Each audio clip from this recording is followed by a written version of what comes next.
Magandang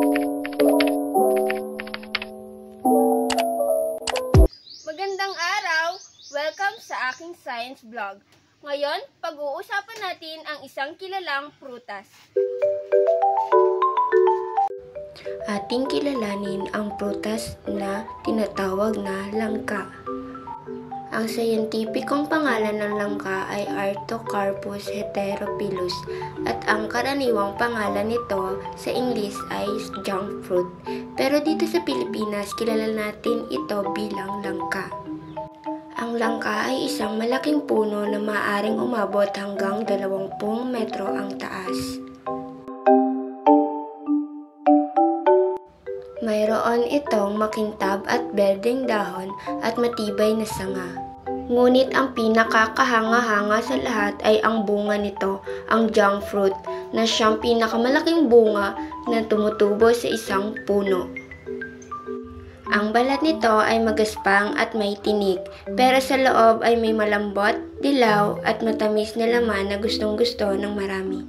Mainam itong tumubo sa mga lugar na mainit at mahalumigmig, kaya perfect ito sa klima ng Pilipinas. Alam nyo ba na ang bulaklak ng langka ay makikita mismo sa puno o sanga at hindi sa dulo ng mga tangkay tulad ng ibang halaman? Ang bulaklak nito ay medyo kakaiba. Ito ay kulay berde o dilaw at lumalaki ng diretso sa katawan ng puno. May dalawang uri ng bulaklak. Ang bulaklak na lalaki ay mas mahaba at naglalabas ng pollen. Ang bulaklak na babae naman ang nagiging bunga kapag napunlaan. Ang langka ay hindi lang masarap, ito rin ay napakahalaga sa ating komunidad. Ginagamit ito sa tradisyonal na panggagamot. Ang bunga, buto at kahit ang ugat nito ay tumutulong sa panggagamot ng lagnat, sakit sa balat at problema sa tiyan.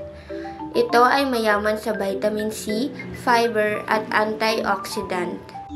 Ibinebenta ito bilang sariwang prutas o ginagawang chicheria, candy at jam. Ginagamit din ang kahoy ng puno sa paggawa ng kasangkapan at gitara.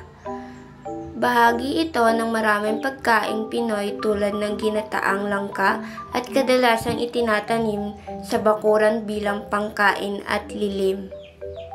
Bakit nga ba mahalaga ang saribuhay ng Pilipinas? Ang Pilipinas ay isa sa mga bansang may pinakamayamang saribuhay sa buong mundo.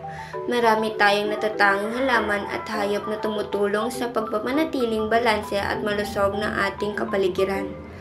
Ang saribuhay ang nagbibigay sa atin ng pagkain, gamot, malinis na hangin at tubig.